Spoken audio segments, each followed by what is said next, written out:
1400 ଟଙ୍କାର ବାର୍ଷିକ 7.5% ସୁଧ ହିସାବରେ 5 ମାସର ସରଳ ସୁଧ କେତେ ଟଙ୍କା ହେବ? ଏଟାକୁ ଆପଣ କେମିତି ସହଜରେ ସଲ୍ଭ କରିବେ ଦେଖନ୍ତୁ।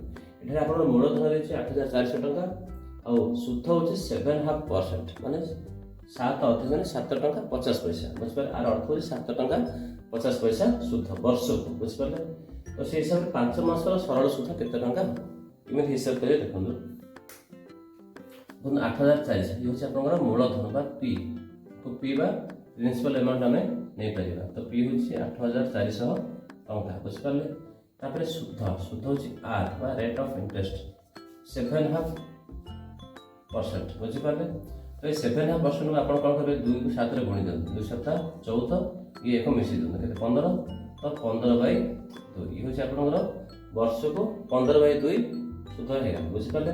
आउ टाइम में समय देछि 5 मास बुझिपारे। तो टी माने टाइम ये आपनकर 5 मास।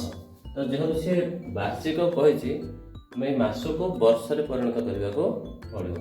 तो 5 मास होछि 5/12 वर्ष बुझिपारे।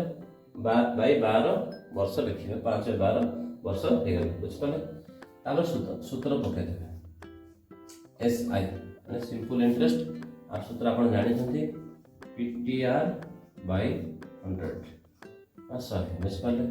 बर्तमान देखते कौन करेंगे पी पी हूँ 8400 लिखि गुणन टी टी हूँ 5/12 गुणन आर आर हूँ 15/2 2200 बुझिपारे। तो 2200 आप 8400 तले बुझिपारे। बर्तमान कौन 100 शेष दुई शून्य को 8400 शेष दुई शून्य काटि दिखाते बुझिपारे। और रहा 84 ये 12 12 1 12 12 7 84 बुझिपारे। तो केत 7 गुणन 5 गुणन 15/2 तो 7 5 35 गुणन 15 एमती लिखि 35 गुणन 15/2 बुझिपारे।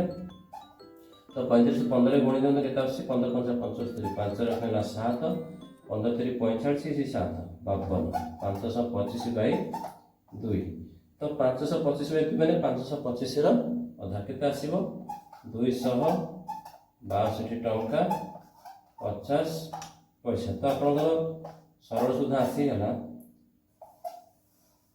262 टंका 50 पैसा। तो यहीपरि भाव आप सिंपल इंटरेस्ट बा सरल सुध हिसाब